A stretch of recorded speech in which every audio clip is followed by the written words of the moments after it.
नारियल के पानी पिया दे रानी, नारियल के पानी पिया दे रानी।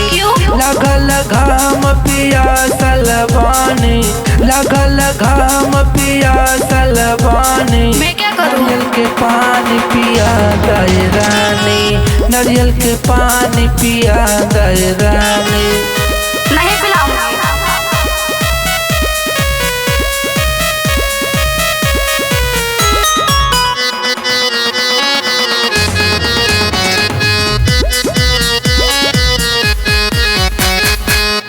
रानी के तना बाटे पराई, हमारा से पैसा न लिया न जाई।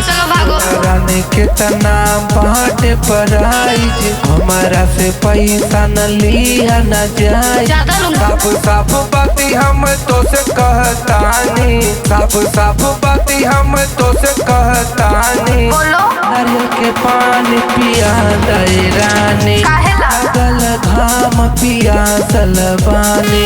बोनी कहला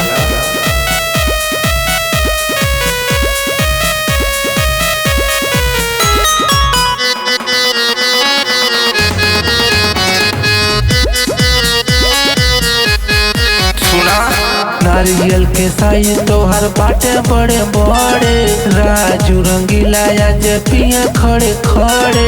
नारियल के साई तोहर बाटे बड़े बड़े, राजू रंगीला आज पिया खड़े खड़े।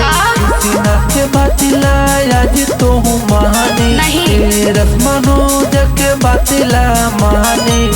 नारियल के पानी पिया दे रानी, लगल घाम पिया सलवानी। नारियल के पानी पिया दे रानी, लगल घाम पिया सलवानी। याद ना बाद में पिलाऊंगी।